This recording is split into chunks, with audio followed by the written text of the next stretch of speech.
I got the Insta360 GO 3S, and I know that there has recently been a new version of this camera released. I bought this a little while ago and then kind of just stopped vlogging, so haven't really ever got around to properly using it. So I thought I would create a vlog today just testing out all the different ways to use the camera.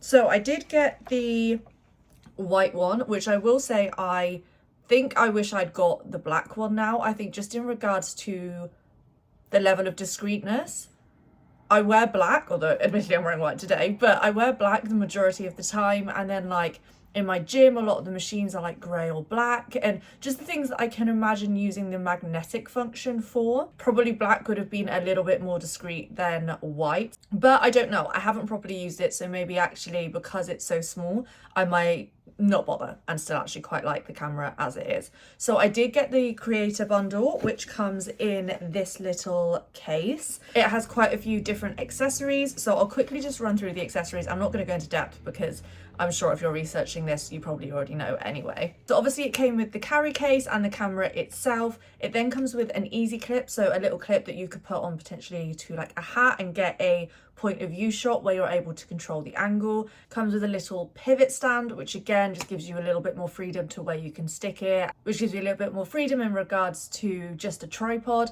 Then it comes with a little mini tripod, although I have no idea what I've done with that, so I need to try and find it. And then also the magnetic pendant, so you put this around like a necklace, put it under your top or whatever it is that you're wearing, clip the camera to the other side because it's magnetic, and then you can obviously walk around and again get really good point of view shots using that. So I'm going to try and use all the different accessories either today or the next couple of days, really testing out the footage and what it looks like, and yeah, we can see together how well or rubbish this goes.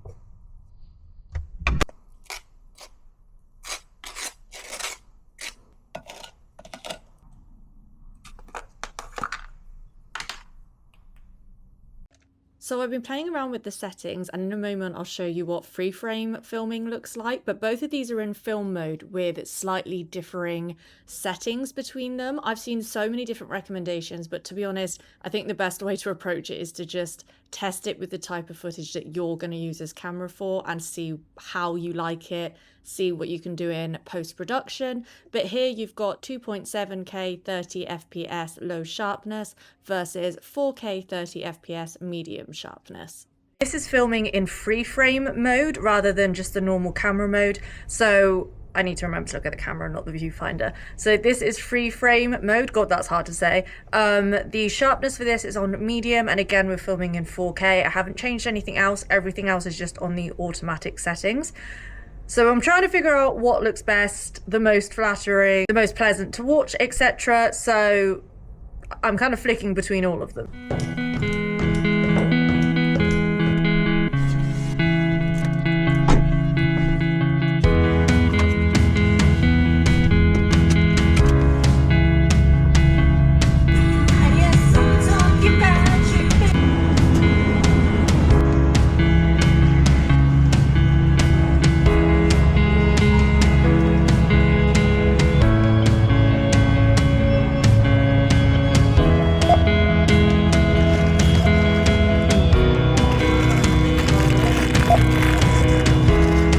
Okay, so it was super busy in the shop. So even with this camera being small, I was still a little bit awkward. I felt like I looked really suspicious because I was like on edge the whole time. But I will say, when it was quiet enough and I was feeling brave enough, it was so much easier to just quickly get this camera out.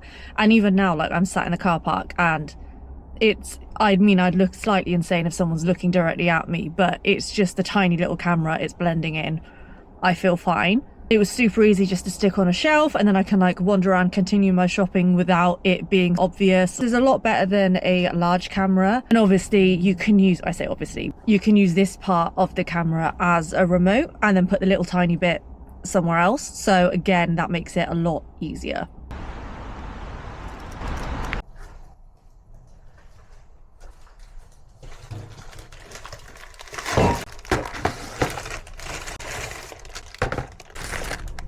Got myself a little alcohol-free rosé so I can feel fancy but not get any kind of hangover. So far, I'm really enjoying this camera. It's easy and super portable. Like even in the shop, I could just shove it in my pocket whenever there was too many people and I was feeling awkward. So yeah, so far I really like it. My final test is going to be what it's like in low lighting. Now I don't have high hopes for this because I have already read that the lighting is pretty, the quality is pretty bad when the lighting is low. So it's not the end of the world for me, to be honest. Like I've got a little portable light, so I could potentially use that. And yeah, if not, I can just use my phone or something else. But I will also just give that a little bit of a test, and then we'll finish off the video with my final thoughts. So this isn't darkness, but it's definitely lower lighting. This is very, like the sun hasn't set yet, but it's really gloomy outside, and I've got the curtains shut and a bit like a lamp on the other side of the rooms. Not a lot of daylight coming in. It's hard to see the quality of it on the little screen, so I'm not going to be able to tell until it's on my laptop how good or bad this looks. So overall, I'm really happy with the camera. I do think that like quality wise, obviously bigger cameras, proper vlogging cameras are going to have the higher quality footage, but I think if you are a shy vlogger or you are going somewhere where you don't want to carry around a larger camera, then this is a really, really good option. And I think it's also really good for getting those shots where you're slightly further away. Obviously, low lighting isn't necessarily the best conditions for the Go 3S, but honestly, it's so easy to throw into your pocket and carry around with you. And I'll absolutely be doing that on the regular now. I'm going to continue to play around with it, figure out what works with me, and also try different filters and different editing after I filmed it as well, because I tried not to play around with the footage after actually uploading it into CapCut, because I wanted to show and see exactly what it looks like from the camera. But obviously when I am filming in the future, I can add filters, play around with the colors, all of that kind of stuff. So haven't yet done that, but will do. But overall, if you're thinking about this camera, I do really recommend it. It's really good. I imagine it might be a little bit cheaper because the Ultra's now come out, so it might be a good option if you can't quite afford that. I am guessing though, I haven't looked. But overall, if you are a shy vlogger, then this is a great little camera to have. Oh, look at Kevin. Look at little Kevin. Look at little Kevin.